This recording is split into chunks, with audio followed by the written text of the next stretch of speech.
Cool. Well, today we're talking about being the underdog, and I know some of you had sent messages you weren't able to get through the book David and Goliath yet by Malcolm Gladwell. That's no problem. I'm just going to touch on some parts of it, but mainly talking I did not finish it. Oh, no problem. Did you get through a little bit of it? Yes. Great. And it's amazing so far.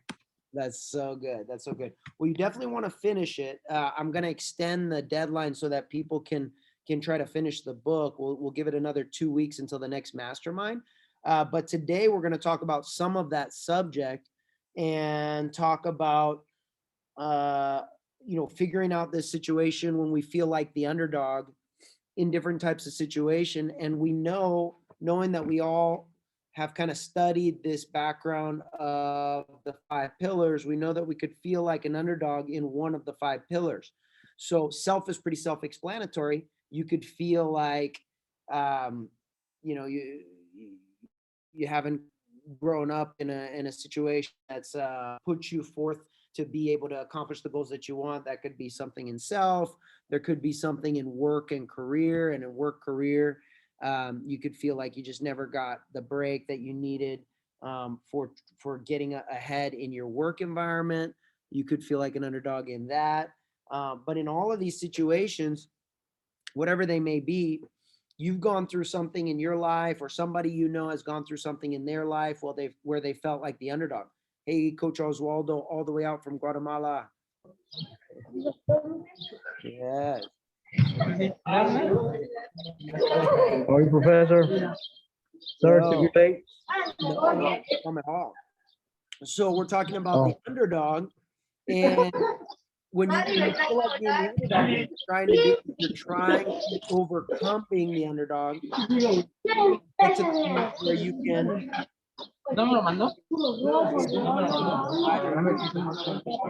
Everybody's got their button off of mute. Maybe Coach Oswaldo, you're gonna have to mute that, I think. No problem. I think you just press the mute button. Sorry. No problem. Okay, so we're going to talk a little bit about that. What I want you guys to do while we're talking, I'm going to just talk for a second a little bit about experience of my own. And if you guys can think about something you can share, will be really helpful for everybody. Even if you can share just a little something about where you felt that you were the underdog in your life and something that you overcame. So you felt like an underdog and you overcame a situation. And that's going to help us, because I'm going to give this methodology in a second here from Mugen Mindset, where we can overcome these situations where we feel like the underdog, utilizing this methodology. So let me just tell you one of my situations: overseas and living overseas, not being able to speak the language when I arrived in Brazil, not understanding the culture when I arrived in Brazil, was a very tricky thing for me. I remember people laughing at me. I remember them wanting to beat me up in the street and on the mats. I remember a lot of very difficult trials of my mental fortitude while living in Brazil. And I really felt like an underdog.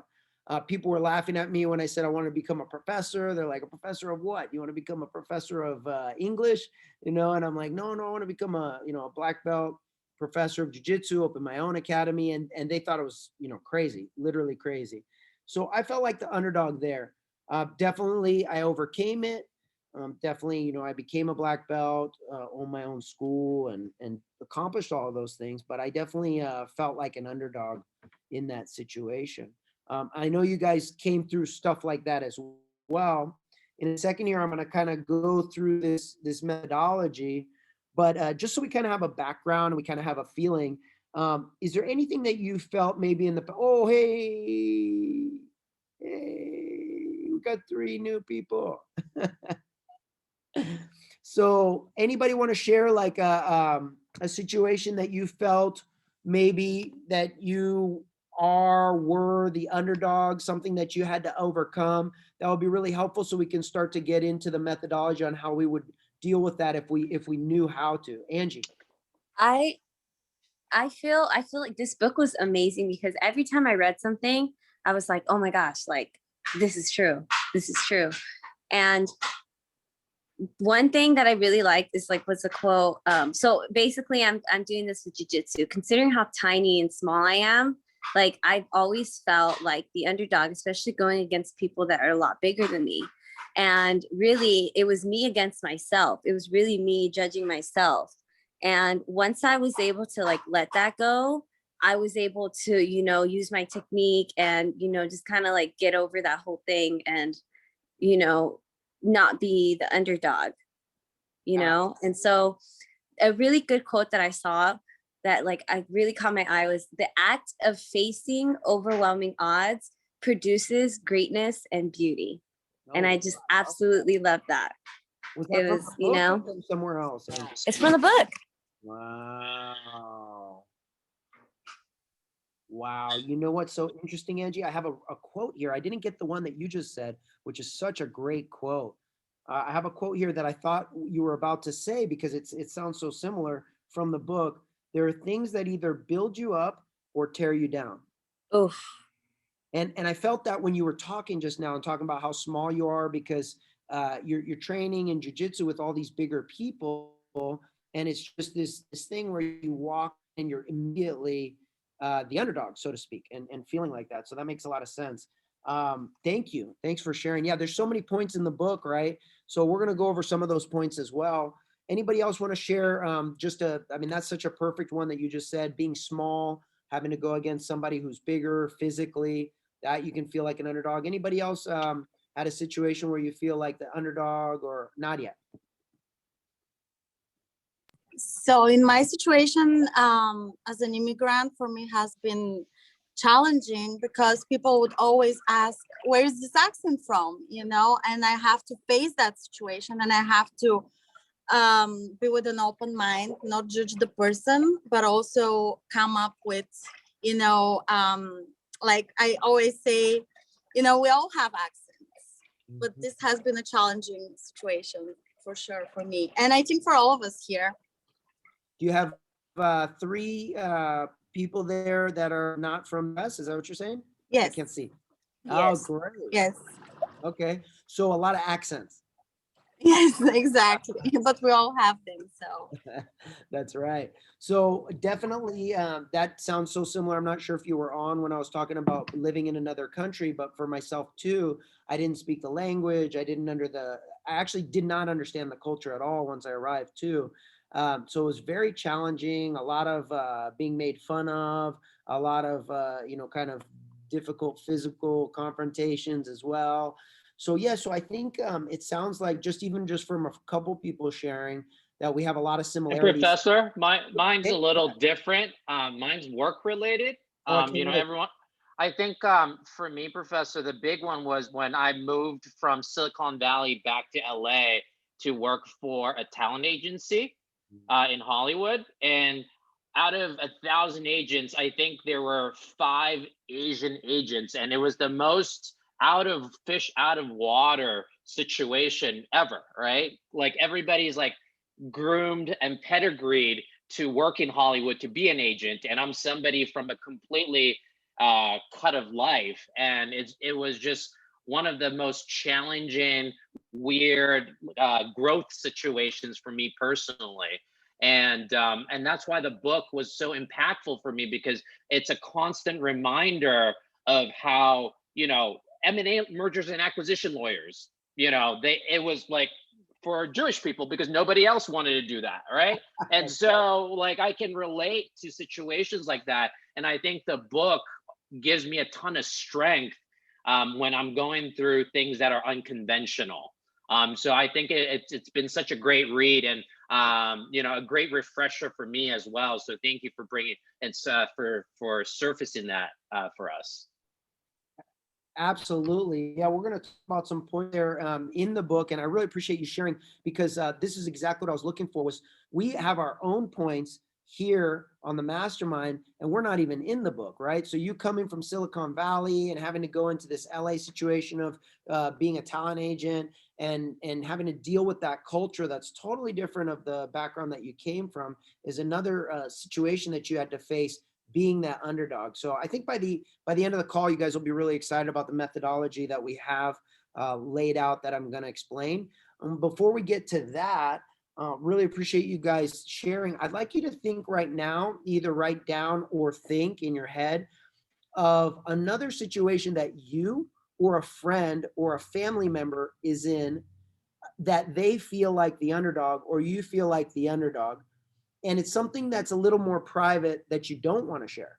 That's totally fine, because what's going to happen, I'm really curious, is when we go through this methodology, I'm hoping that you guys will be apply that to this situation that you're going to come up with in your mind. So you can just take a second while I'm talking here and think of a time in your life. It might be right now, it might be in the past. Think of a person in your life. It might be right now or in the past, or a family member in your life. It might be right now or in the past.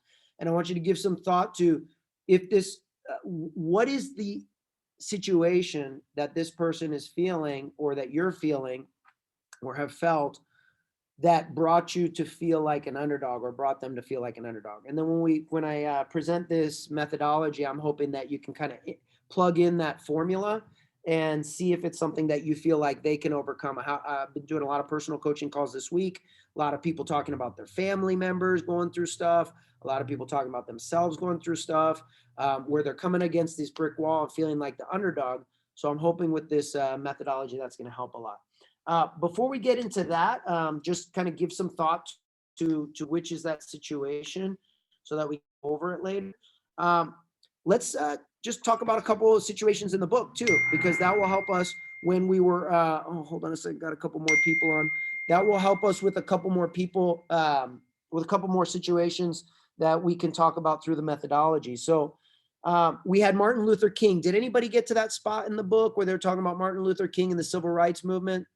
Okay, so again, I'm going to be extending for the next couple of weeks this book as the ROI book. So read, organize, and implement. So you guys will be able to spend a couple more weeks on this book to try to finish it out. I did talk to everybody, and it looks like most people weren't able to finish it up.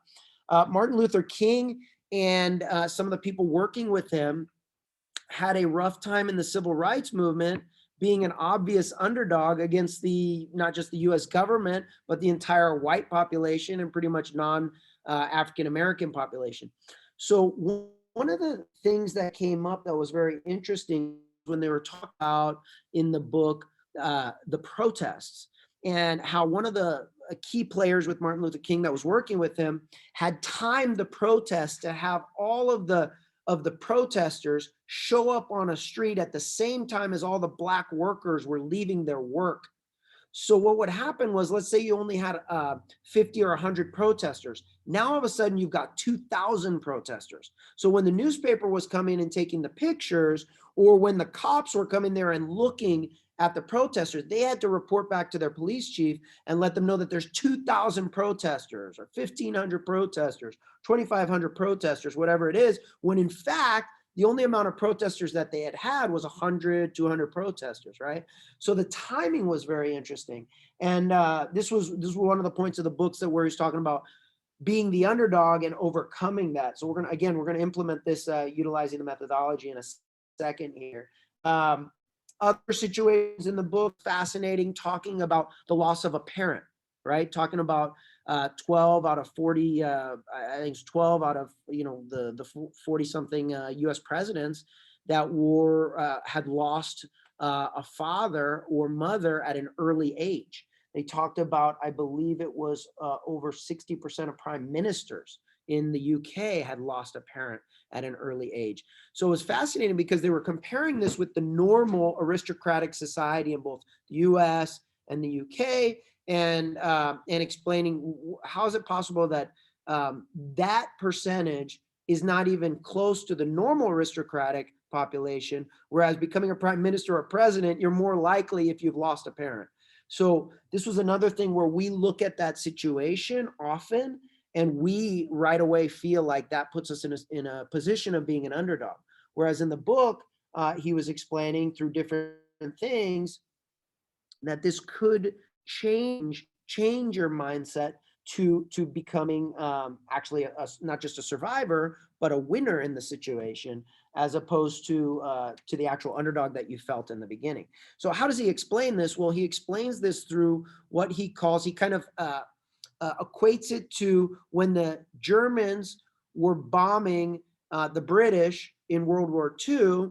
There was this terrible fear of obliterating not just the city in England, not just the city with bombs, but for the fear erupting in the population because of the bombs obliterating the city. And so they thought that all of the public would start to flee and run to the countryside, and there'd be no more England. There'd be no more population. The population would flee and they'd be gone, and that's what was going to happen. So in the book, he has this consistent theme stemming from that situation where through psychology and study of what happened with these people, they came up with 3 possibilities from the bombings. From the bombings, what happened when the Germans pretty much kind of obliterated England was people would fall into 3 different categories, okay, from this study. And just let another person in here. From that study, they were falling into 3 different categories. One were the people who died immediately from the bombings. Okay, so obviously bombs were dropping all the time, sirens were going, people were driving, diving into the kind of bunkers that were underground that they had built, the subways and all these different spots where they had built for people to kind of take shelter.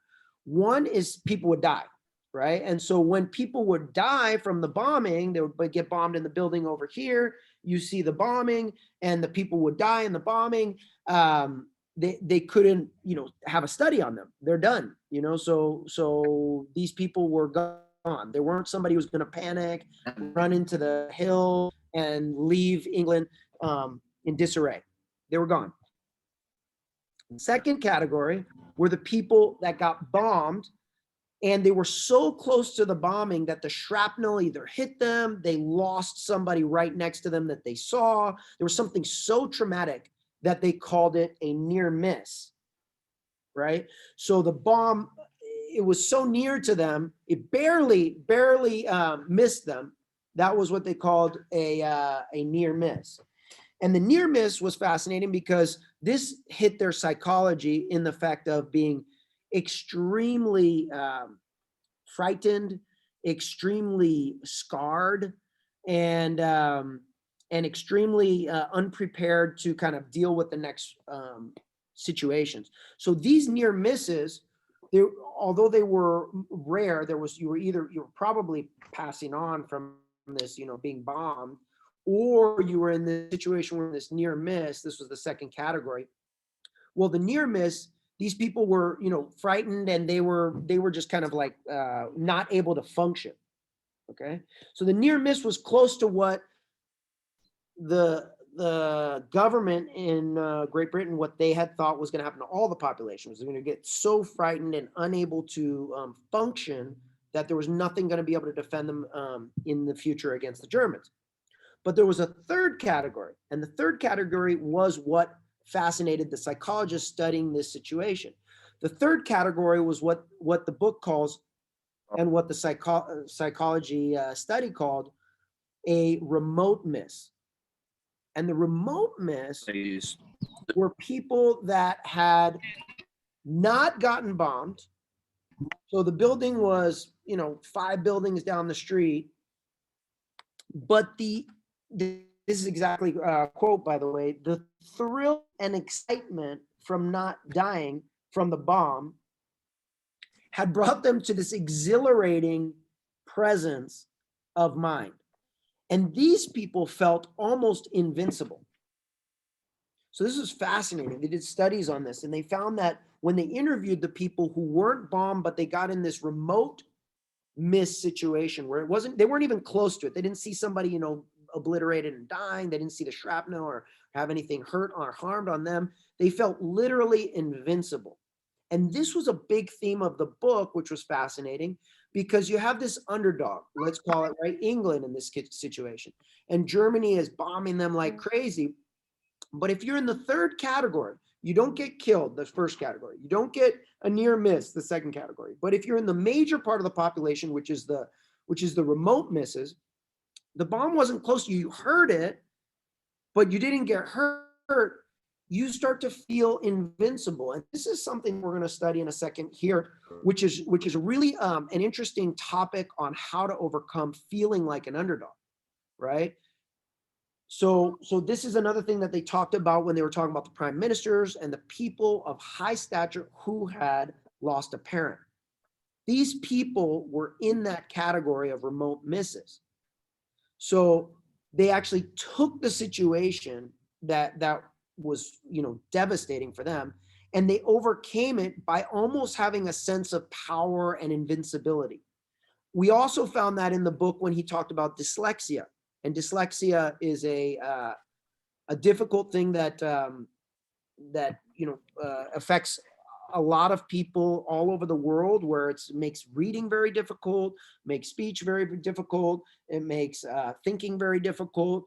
And dyslexia is something that he found that many successful CEOs and other people that were studying in the book had overcome this dyslexia to get to a high point. Talks about the CEO of Goldman Sachs and some other people in the book, a famous, let's see here, producer, so a movie producer, and some other people, overcoming their dyslexia and also coming to this. This he talks about throughout the book as being the remote miss.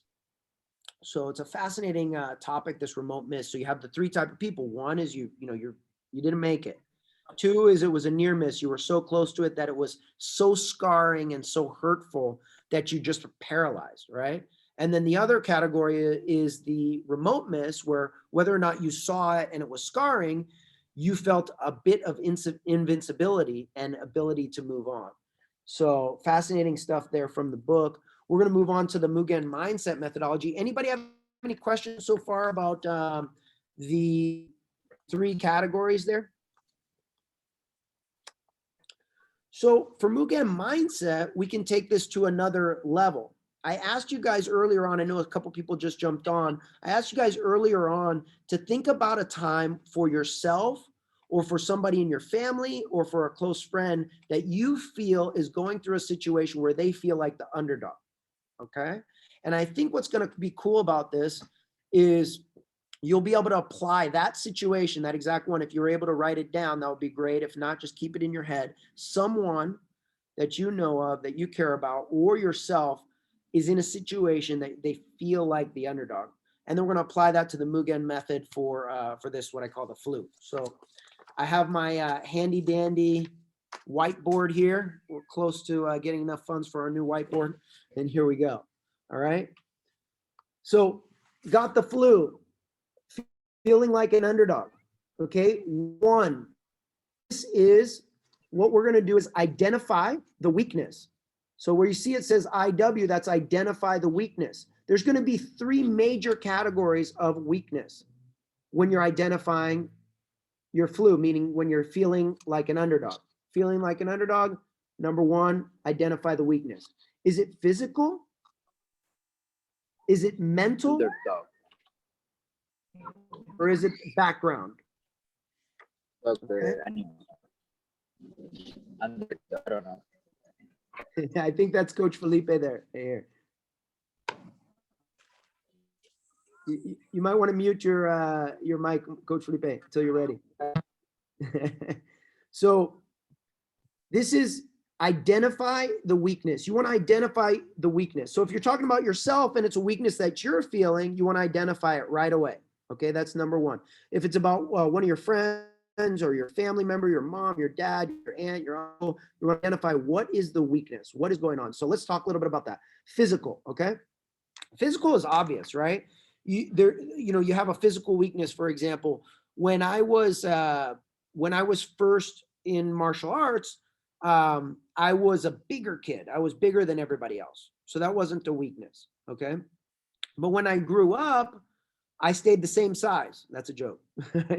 So I was now smaller than everybody else who was training, okay? So that for me was a weakness. It was easy to identify why I felt like the underdog. I felt like the underdog because physically I felt smaller, okay?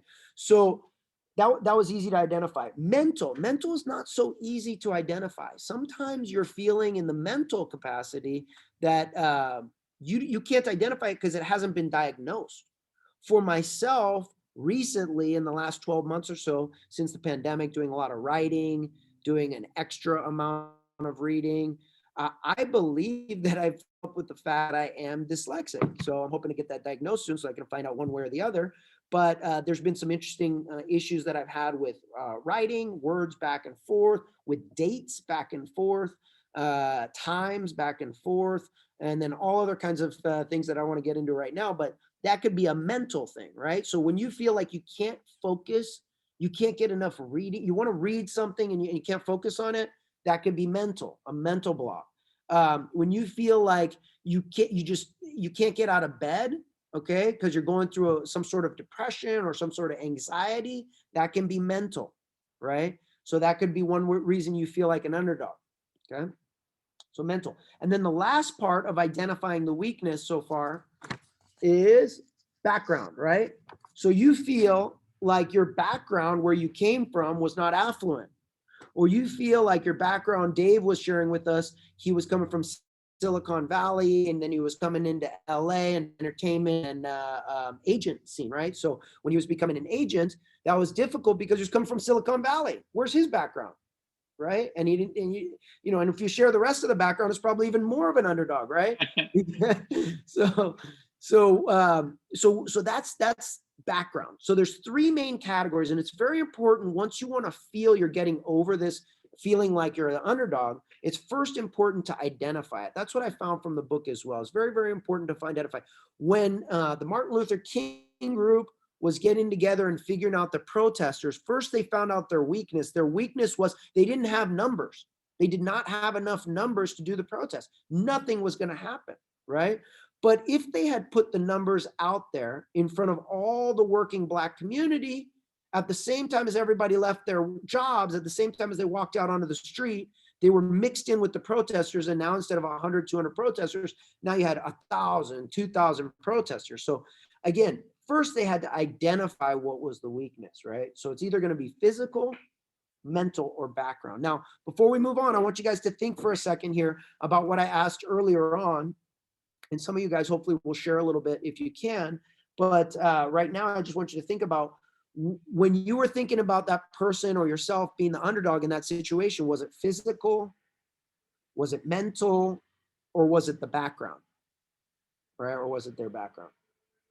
Okay. And then 2 is very interesting. 2 is you're going to identify the strength. Identify the strength. And the strength is very similar. The strength is physical, mental, or background. And how is that possible? Well, similar to the book by Malcolm Gladwell, David and Goliath, sometimes the fact that you're smaller physically can turn into a huge physical strength because you have more maneuverability. You may be faster, right? You may be more agile, right? So in the book, when he talks about the military aspects, I don't know if any of you got to that chapter, right? But he talks about how would you and I think if somebody asked you in the history of warfare, in the history of wars, every single written history, so all of the documented history of warfare, that whenever an army was 10 times greater than another army, they lost 67% of the time. Oh, sorry. No. They lost 40% of the time, right? They lost 40% of the time. How is that humanly possible that they lost any of the time? 10 times greater? Imagine a human being. The guy is, this big, and the person fighting him is 10 times bigger. You're telling me 40% of the time the other person wins? Fascinating, right? Physically, right? And so actually the strength, when you identify the strength, and that's what he talks about as well in the book, the physical part can be a strength for you rather than a weakness that you're smaller, for example. Okay.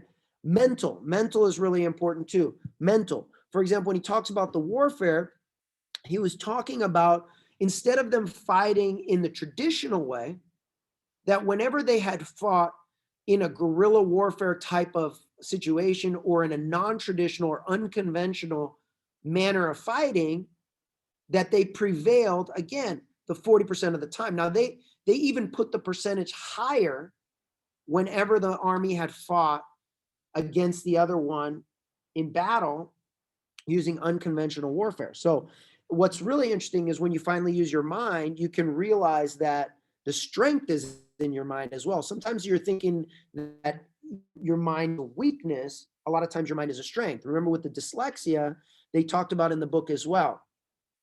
The dyslexia was used in a way because the person, the couple different people that rose to be the CEOs, he talked about how they were getting their first start. They had to work harder and harder and harder than any of the other people who were able to read easily, who got great grades in junior high school, great grade in high school. They were able to mentally push through in a tougher situation because it was so difficult for them to learn in the first place. They were talking about one trial lawyer, and he was so bad at reading. He became one of the top attorneys in the entire country. He was so bad at reading. What happened was he became the best listener in the entire world. He became an expert listener. So when he was on trial, when he was putting people through trial, he could hear everything going on at all. So he could hear pauses in the counter attorney arguments. When he heard a pause that nobody else heard, he knew it was a time to attack. He knew it was a time for rebuttal. He knew it was a time for, jumping on the attack mode inside of that trial. So it was fascinating. That's how he kind of grew his career, was through his listening skills. His reading skills were dismal. By the time he got high enough, he just hired tons of people to read for him. And then what he would use was tape recorders to just listen back to them. This was a guy going through, dyslexia his entire life. So when we were talking about mental, for him, even though his dyslexia turned into a strength, right? Background. How could background be a strength if your background is something that you feel like you're the underdog? Well, a lot of times, I know a lot of people, even on this call, background provided a lot of difficult times for us. And because of those difficult times, you have an edge in your background with getting over new concepts now that are going to hit your life, new issues that are going to hit your life, new things that are going to provide you with angst and difficulties are going to be easier for you because of the background that you had to go through, the difficult things that you had to go through. I know we have somebody on here, Coach Oswaldo, all the way from Guatemala. I mean, this guy had to go see his grandfather, had to go take care of his family. He was living in the US and then wasn't allowed to come back in, right? So how is he going to deal with that? Well, that has to do with his background. But what he did was he overcame all of that. He started to grow himself. He started to grow his family. He started to grow his career. So these are ways that you can take from your difficult background and add that to something to make you even stronger. So 1, identify the weakness. Okay. 2, then you want to find out what are the strengths within those weaknesses, physical, mental, background. What type of strength do you have? Okay. And once you've identified that, now you're ready for number 3. And number 3, as you guys can see here, is identify the action. Identify the action. Okay. And within identify the action, that's the action that you will or won't take. You're going to have 3 different categories. You're going to have 1, complainers, 2, victims, and 3, heroes. And you literally are ready to decide which one you want to be. As you guys can see here, complainers, they take action. They complain. Victims take no action. And heroes take action. So let's talk about the complainers, okay? Everybody knows them in your life. We've all been a complainer. You might have been it earlier today. You might have been it yesterday. You might have been it last week, but everybody in here has been a complainer at some point, okay? complainer, and this is, remember, we're talking about one instance in our life. So, I mean, you're going to be the underdog in many different things in your life. So you don't have to think of yourself as an actual complainer. It's just about that certain topic of being the underdog, right? So complainers is when we start complaining about the situation, you know? So I was talking about Brazil, and I was living there earlier in the conversation. So when I arrived, yeah, I remember talking about it. I remember saying, hey, I don't know anybody. I don't speak the language. I don't understand the culture. This is frustrating. So that would be the complainer, right? Victim would be staying in your own dwelling, staying in your house, or staying at work, or staying with your family, whatever the heck you're doing, and not doing anything about it. Nothing, not complaining. No, it's going to be okay. No, it's fine. I just understand that I don't speak the language. I don't understand the culture. That's the victim, okay? Or me saying, oh yeah, I'm just smaller. It's just too difficult to do jujitsu or martial arts because I'm smaller, and that's you know, that's going to be too hard. That's the victim. That's not the complainer. That's where you just sit on it yourself, and you become the victim inside of you, okay? And then 3 is the hero, and that's where you take an action that's positive, right? And when you take an action that's positive, that's you trying to utilize either the physical or the mental or the background. You're trying to utilize it as a strength, okay? So for me, what I realized when I was in Brazil was I realized, oh, I'm getting a little bit of attention because I don't speak the language, because I don't understand the culture, and because I sound funny to them and seem funny to them. So I used that strength. I started to realize that that was a strength. And so I used that to my benefit. How did I use it? I got on TV. I went on MTV in Brazil. How did I do that? Well, I became like a topic for discussion. They of course they wanted a gringo, a person who didn't speak English, person who didn't understand the culture, to be on TV. So when I was on the show, it spawned a ton of cool things and attention for me to help me with my jiu-jitsu studies, to help me in my career, to help me financially so I could pay my rent when I was in Brazil. So I found out that it was actually a strength, and I was incorrect thinking that my being a foreigner was you know, a weakness, okay? Physically, the fact that I was smaller in my martial arts training throughout my whole life helped me develop techniques that I never saw my friends who were bigger, and I never saw them develop. I never did. I had amazing private lessons, amazing classes. People said, man, Professor Eric, I never saw this technique. And I thought, wow, that was because I had to develop it because I was so much smaller. I had to deal with it. So in fact, the physical there was in fact a strength as well. Okay. How about background? Well, for myself, background. My mother was on welfare. You know, she was a single mom, and we grew up in a great place. But all my friends had, you know, what they needed, and I didn't. So I remember looking back, thinking, "Oh man, I'm the underdog. This is so difficult. I can't go to the right college that I need to. I can't go on the international trips where I want to live because I don't have enough for the tickets."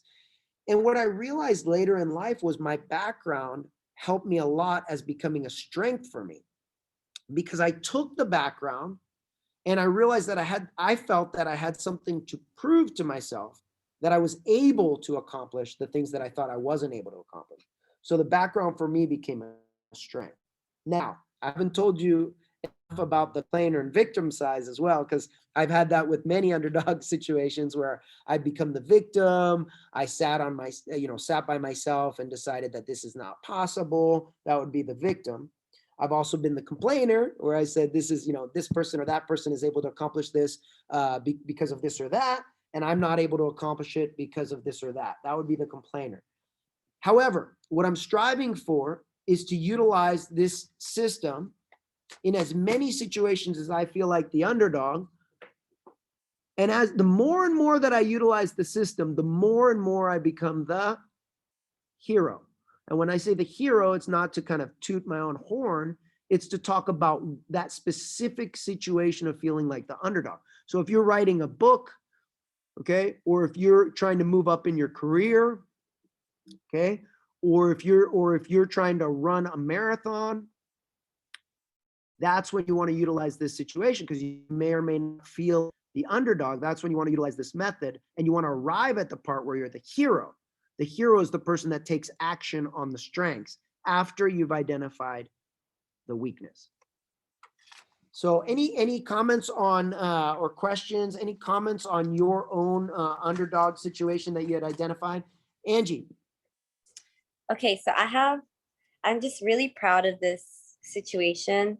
It's a little personal, but I'm like, ready to share it. I think it was December. I was on a call with my doctor, and I got diagnosed with like anxiety. So she prescribed me antidepressants. And I was like, I was looking at them for like a week, and I was like, I don't know, like, I don't know if I want to take these. So then I was like, you know what? Like, she also prescribed me vitamin D. And I was like, okay, I'm gonna take that, take my vitamin D. But then I was like, no, you know what? I have to change my diet. I have to change the way, like, so I stopped eating meat. I haven't eaten meat in like 4 months. I'm actually going vegan right now. And like my mind, I feel amazing. Like, all I had to do was work out more and change my diet and just kind of change my mindset, And so I just threw them away. Like, and I told the doctor, I was like, I'm not taking them, And so I was really happy and proud of myself. Wow. Angie, how long ago was that you threw them away? That's unbelievable. That was in December. Wow. And you feel great. I feel great. Wow. Like, I didn't need them.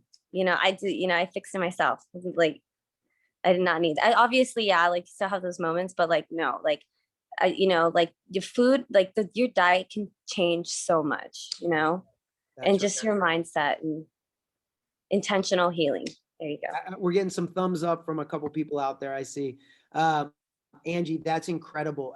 I hope everybody has a chance to watch this documentary called Forks Over Knives. It's just a huge inspiration called Forks Over Knives.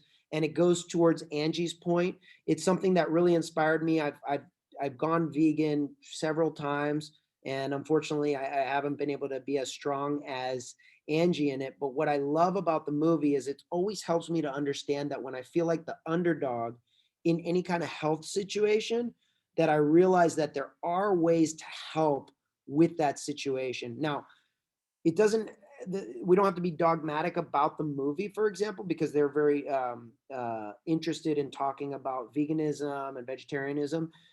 However, what is interesting about the movie is it does provide an avenue for us to lose weight, become more healthy, become more abundant, become more holistic, become more less anxiety ridden, and all these different things that they talk about that becoming vegetarian and whole food driven and can cure through our diet. So thank you for sharing, because that's huge. Yeah, that's huge. Talk about like identifying the weakness of, thinking, right? Jeez. And then talk about figuring out the strength, and then talk about taking action and becoming the hero, right? Because you could have easily been the complainer, right? That could have just said, oh, well, for me, I got to take these pills, right? Or you could have been the victim, not said anything to anybody, and just kind of walked in and, done your thing. Oh, but I'm different than everybody else because I have to take these pills. That would be the victim. But instead, you took action, you became the hero, you changed it, right? And that's incredible. Nice job. Thanks for sharing. Yes. Anybody else want to share anything that could help with the crowd here with any kind of small underdog situation you felt, something you had to overcome, maybe just a couple minutes? Coach Oswaldo, you good? You had a lot of difficult situations, I know.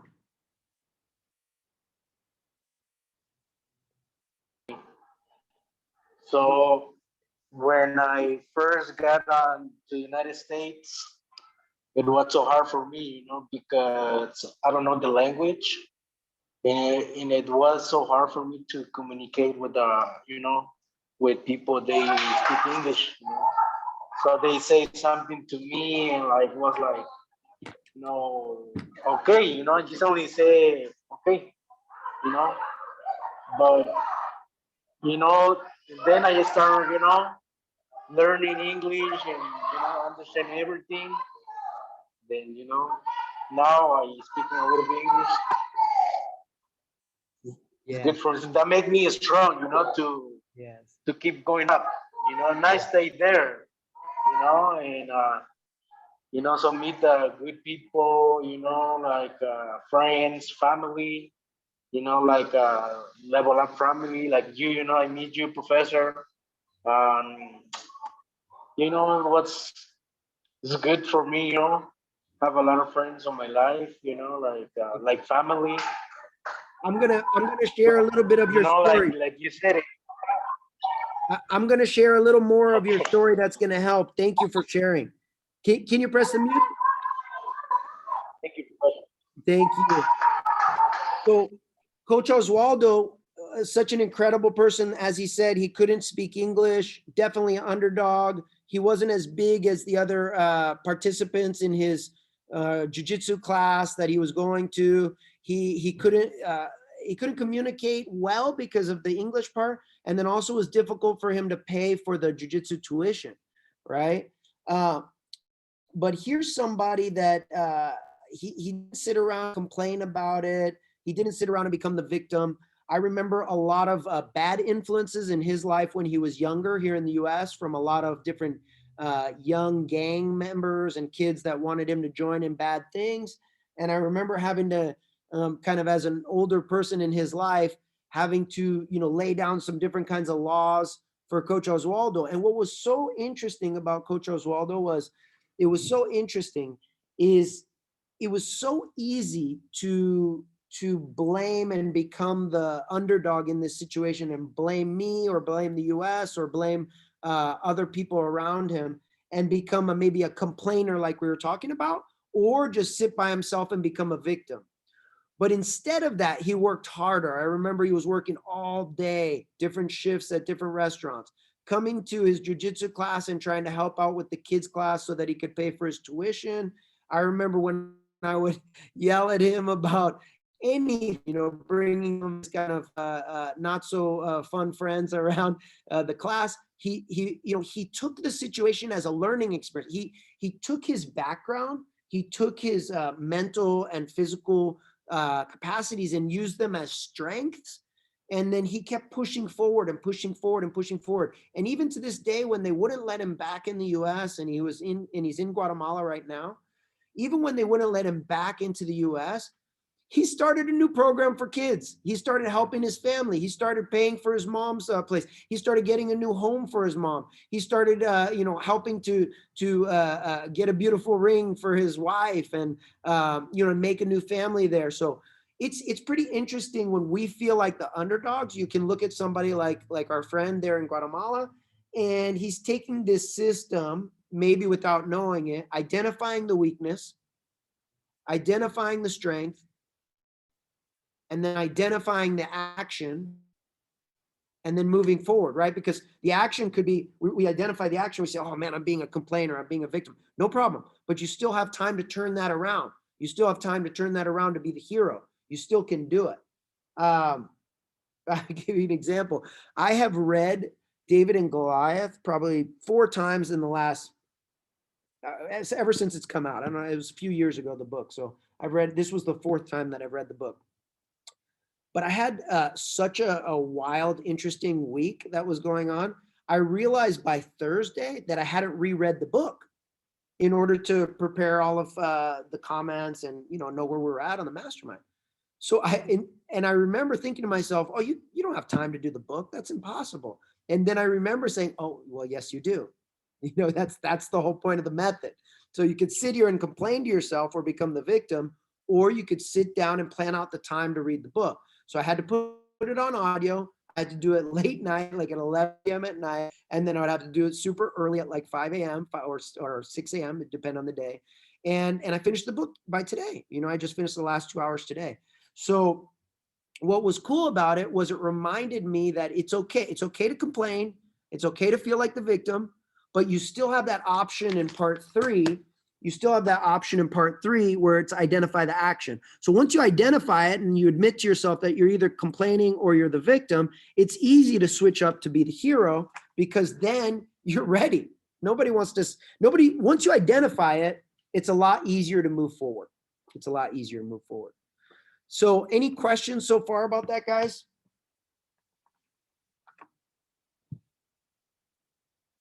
Okay. Coach Oswaldo, thanks for sharing. Angie, thanks for sharing. Thanks for being on, all of you.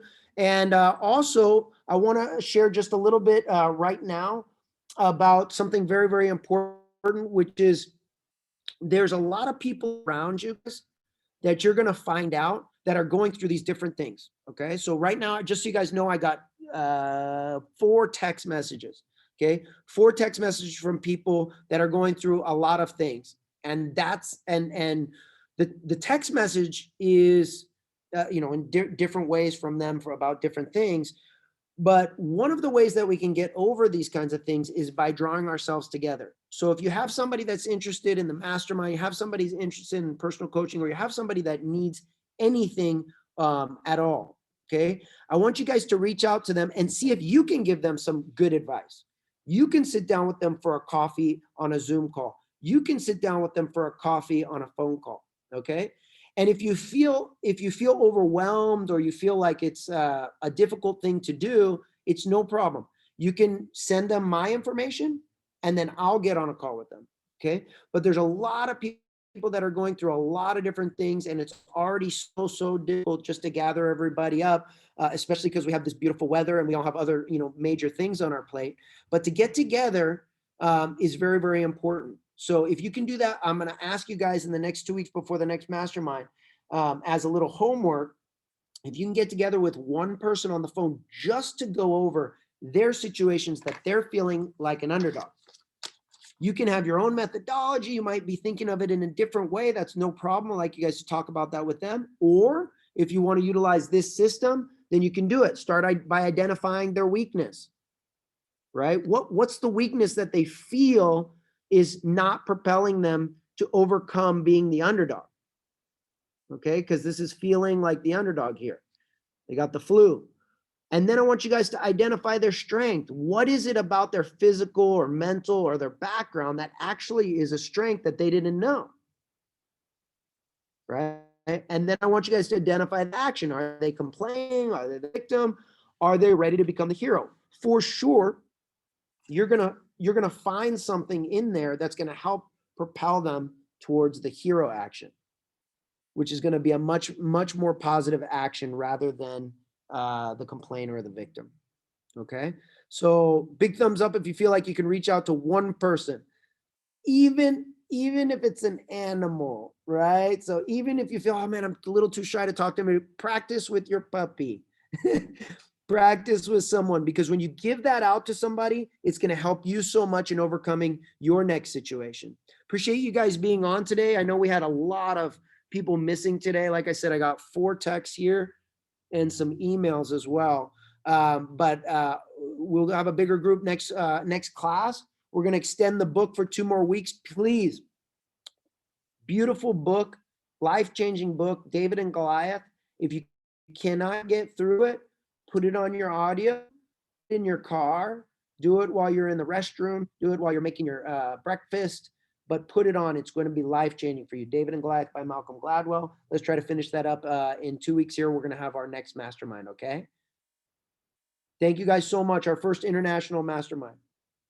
Coach Oswaldo. Have a great day. Thank you so much, Professor. Thank you, Professor. So good to see you. Thank you, Professor Eric. Thank you, everybody. Thank you so much. Thank you, Professor.